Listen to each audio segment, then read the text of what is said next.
sa i përket të qëndrueshmërisë financiare, mendoj që jemi në një situatë kur duhet me i rimendu modelet e financimit edhe modelet e qëndrueshmërisë ekonomike të mediave. Për një kohë shumë të gjatë, edhe vazhdon me qenë e tillë, domethënë mediat mbështeten në treg, është ideja që mediat të mbështeten në tregun e lirë, edhe ne sot dëshojmë se është mbështetja vetëm në tregun e lirë e vështirëson shumë edhe të qenurit pastaj i pavarur për nga aspekti redaktorial.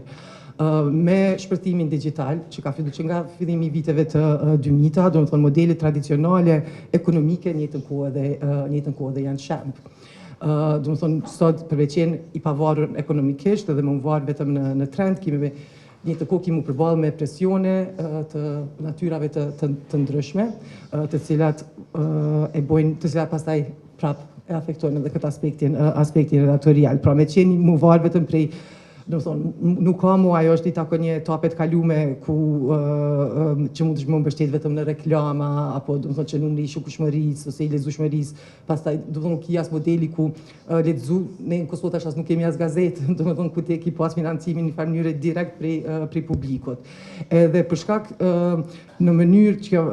mbështetja vetëm në tregun e lirë, një të kohë ka kontribuar në ato që sot e dim, që është një gazetari shumë më shumë sensacionale, një gazetari e cila gjithmonë secili synon me qenë i pari, kur synon me qenë i pari ti gjatë gjithë kohës kime bu shumë gabime, ndonjëherë edhe me qëllim, ndonjëherë edhe pa qëllim, edhe do të thotë ideja që më var vetëm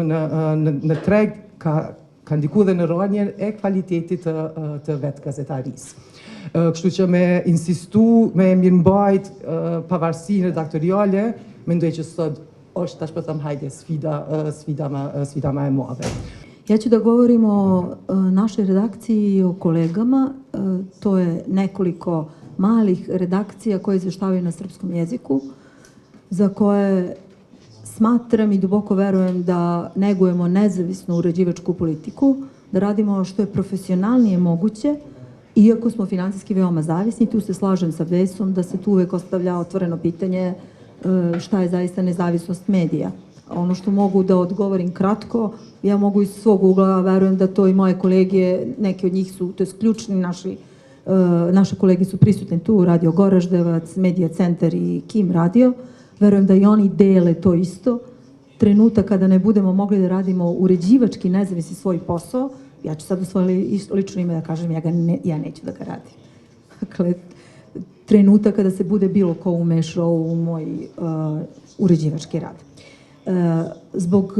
vremena probat ću da budem što konciznije i da nabrojim ključne probleme sa kojima rade redakcije na srpskom jeziku i sada govorim upravo o ovim malim redakcijama, ja ih zovem, ne znam koliko je to adekvatan termin, često to ponovim, gerila mediji, dakle govorimo o našim malim redakcijama na srpskom jeziku koje se trude da rade što je nezavisnije moguće. Lista problema nije dugačka, kratka je. Samo su dva problema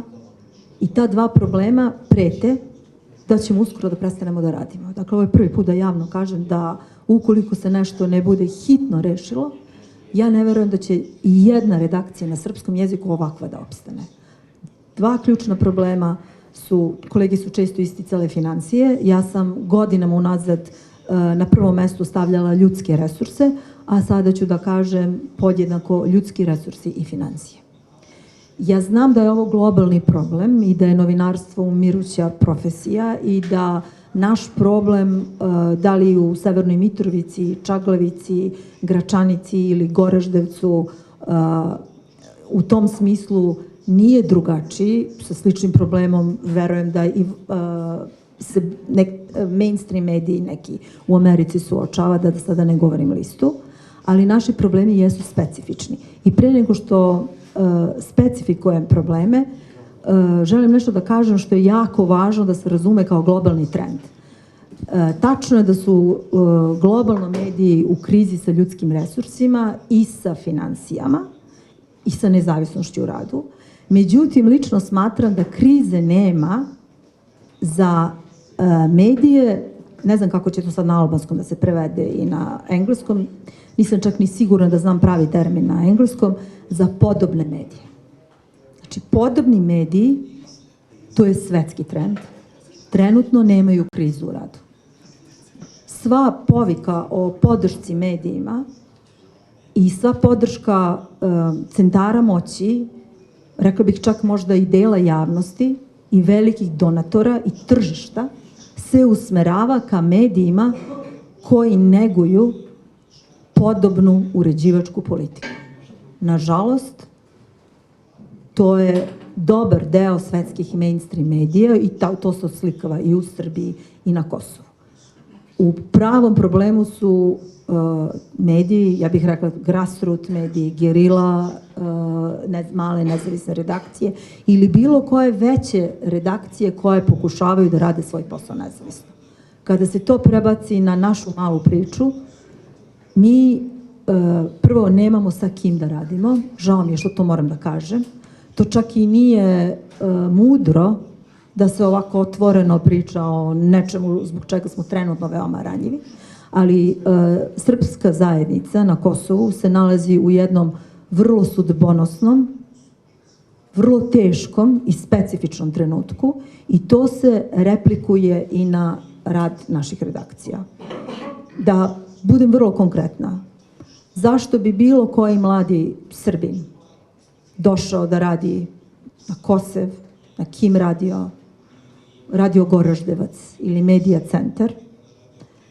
ako to podrazumeva jedan rudarski rad, kritičko promišljanje, često, da kažem, jednu vrstu narativnog sukoba sa ostatkom zajednice i javnosti, dakle izgarao fizički, psihološki i intelektualno, a sa druge strane za nesigurnost, dakle mi mu nudimo ili njoj nesigurnost, što u financijama, što, dakle mi možemo da kažemo imaš platu narednih 3 meseca i ta plata ili narednih 6 meseci, u najboljem slučaju narednih 9 meseci. Ako za to vreme, sa druge strane, Po do ta nisja me atë që mbase më së shpesh jeni mësuar duke më parë, duke thënë që ankesat lidhen me mënyrën se si qeveria e Kosovës cilët me mediat dhe me gazetarët përpjekjet e vazhdueshme të qeverisë së Kosovës dhe partisë politikeve të vendosur për të shtypur mediat në Kosovë, sepse është e vërtetë. Prandaj gjithmonë nis me këtë që presioni është i vazhdueshëm, i hatashëm në kuadër të fushatave të dezinformimit, të denigrimit. Për shembull, dje kemi publikuar një reagim për presionin që bëhet redaksisë portalit Infokusi dhe gazetarës Hateme Smajli për një investigim që po bën për privatizimin e tokave në Ferizaj, ku i përfshirë është një deputet i zgjedhur i vetëvendosës. Dhe kjo është natyrisht diçka që ndodh për vite të tëra, që këto fushata ndikojnë në punën e përditshme të gazetarëve, sidomos kur më së shumti atakohen gazetarët gra. Por kjo është natyrisht një temë për një diskutim tjetër. Do të fokusohem natyrisht në atë që gazetarët kanë si shqetësime në punën e tyre edhe me temën kryesore të diskutimit që është qëndrueshmëria financiare e mediave dhe rruga përpara. Tani ne në aspekt të mediave që raportojnë në gjuhën shqipe, gjithmonë e themi me shumë krenari që Kosova ka pluralitet të jashtëzakonshëm medial në kuptim të ofertave të asaj çfarë lexuesit, shikuesit mund ta pranojnë në kuptimin që ka së paku 9 televizione nacionale që kanë programacion të ngjashëm të përgjithshëm, ka më shumë se 10 portale të mëdha, le themi, por ka shumë më shumë natyrisht përkundër faktit që s'ka gazeta. Ideja e pluralitetit është që u jep mundësi gazetarëve që të provojnë ta gjejnë vendin më të mirë të punës. Një numër i madh i gazetarëve të rinj, që shumica janë gra në fakt, diplomojnë çdo vit nga Universiteti i Prishtinës, por edhe nga 2 universitete private që e kanë gazetarin në programin e tyre dhe në fakt shumë prej tyre gjejnë punë derisa ende janë duke studiuar. Por ajo çfarë po ndodh me këto vështirësi financiare dhe paqëndrueshmërinë financiare të mediave është që këta gazetarë shpesh duhet të ndrojnë shumë shpesh mediat e tyre, pikërisht një prej këtyre arsyeve të mosqëndrueshmërisë financiare dhe nuk mund shumë prej tyre ta krijojnë një karrierë, ta nisin një karrierë, të kenë një stabilitet në kuptim të zhvillimit të karrierës, por që do të kuptonte edhe stabilitetin financiar. Dhe prap ideja është e mirë që ka opsion për të shkuar prej një vendi në vendin tjetër, por kjo ndikon në zhvillimin individual të karrierës së një gazetari. Dhe arsyet pse gazetarët shqiptarë për atë redaksive shqipe ndrojnë shumë shpesh mediat së mos portalet lidhen me mungesën e kontratave, me mungesën me mospagesat që bëhen qoftë mujore, qoftë në mënyrë pra përtej ligjit në kuptim të pagesave cash ndonjëherë, jo domosdoshmërisht nëpërmjet kontratave ose mos pagesës së trusit pensional. Dhe natyrisht në këtë periudhë kur secili gjithmonë, por sidomos me krizat e vazhdueshme ekonomike, secili e shet qëndrueshmërinë, stabilitetin financiar, mirëqenien e vet, e sheh shumë shpesh e zgjedh njerëzit si prioritet që do duhej në fakt para mendimit për të zhvilluar një karrierë të madhe dhe prandaj kanë mundësinë që të ndrojnë vendet e punës. Ajo çfarë ne bëjmë si AGK është pikërisht përkundër faktit që Kosova pra nuk ka një sindikat të gazetarëve, dhe AGK-ja provon ta bëjë këtë punë duke folur me gazetarët, duke provuar që të inkurajoj dhe të flasë me inspektoratin e punës për t'i paraqitur gjitha problemet që kanë në kuptim të mos respektimit të ligjit të punës. Ne shumë shpesh e diskutojmë si komunitet që derisa gazetarët janë të parët, që janë në gjendje gjithmonë të zbulojnë e të alarmojnë për shkeljen e drejtave të njeriut ose drejtave të punëtorëve në sektorë të ndryshëm, shumë shpesh nuk e ngrisin zërin për veten, për atë në për cilin ata kalojnë duke e bërë këtë punë për të raportuar për të tjerët. Dhe ne kemi provuar me inspektoratin e punës, spaku 2 raste të mëdha kur 2 individ kanë dalë publikisht kundër ish-vendeve të tyre të punës për shkak të mënyrës së ndërprerjes së kontratave, kemi dalë publikisht që nuk është diçka që ndodh shpesh me AGK-n, sepse ne natyrisht jemi aty për t'i mbrojtur gazetarët, por nuk kemi as për t'i sulmuar le të themi në formë mediat, sepse bashkëpunojmë ato, sepse gazetarët punojnë ato media, por mbi gjitha për AGK-n gazetari si individ është në plan të parë dhe do të vazhdojmë të ngrisim zërin, i bie në këtë rast kundër gjitha atyre media, të cilat nuk respektojnë ligjin e punës, duke ofruar kushtet minimale të punës gazetarëve. Dhe ka këto 2 raste publik kanë nxitur edhe njerëz të tjerë pra që t'i drejtojnë inspektorati i punës. Fatkeqësisht inspektorati i punës ka pasur probleme të shumta të veta, me ndrimin e kryeshefit, me afera të shumta për të cilat natyrisht kanë raportuar gazetarët, dhe për momentin nuk është që mund ta kemi le të themi partner kështu përderisa ata kanë shumë probleme, nuk mund ta kemi partner të përditshëm për t'i zgjidhur këto situata ose për të provuar që t'i zgjidhin këto situata, dhe inkurajimi i AGK-s është për gazetarët që rastet e tyre t'i dërgojnë natyrisht edhe në gjykata. Të tjera probleme në AGK ka më shumë se 2 vjeta që kemi rrjetin e grave gazetarë, pasi që shumica e anëtarëve tona mbi 65% janë gra, dhe është e rëndësishme për ne pikërisht mbrojtja e tyre në kuptim e vetë, sepse krijimi i rrjetit është një hapësirë shtesë për të diskutuar problemet të cilat ato ballafaqojnë, është edhe ambienti i punës brenda redaksive, fatkeqësisht pra ka raportime që ngacmimi që ndodh jashtë i gazetarëve gra ndodh shpesh edhe brenda hapësirave të lajmeve ku punojnë, prandaj ideja e diskutimit është për ta ndruar këtë ambient për një pjesë pra ku ndodh të punës së gazetarëve gra. Por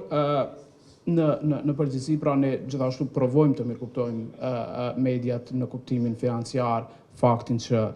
të hyrat janë të kufizuara, që ky tregu për cilin foli Vesa natyrisht është shumë i kufizuar, që gjërat kanë ndryshuar, që donatorët, jo vetëm donatorët, por në fakt reklamuesit privat nuk i kanë më televizionin si burim të parë të reklamimit, i kanë mediat sociale, dhe kjo ka bërë që të bien të hyrat e televizioneve, sepse televizioni për publikun shqiptar, përkundër faktit të përdorimit të madh të internetit, mbetet burim shumë i rëndësishëm i informacionit, prandaj televizionet hasin në vështirësi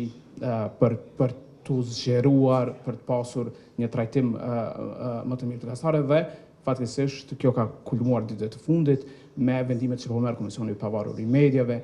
kundër televizioneve, duke i dënuar në përpjekje absolutisht politike për ta shtypur lirinë e shpresë, për ta shtypur lirinë e medias, për të shkuar për shtatë vetëvendosës të qeverisë. Komisioni i Pavarur i Mediave po i dënon televizionet për debatet, për ato çfarë i thonë të tjerët në studio, dhe gjithashtu ka targetuar që është për alarm mediat e komunitetit serb, duke i dënuar televizionet fare të vogla me shumë pak buxhet, dhe mbi të gjitha, si në rastin e televizioneve në shqip, si në serbisht, duke ndërhyrë në politikat e redaktuesit të këtyre mediave, që është absolutisht e papranueshme.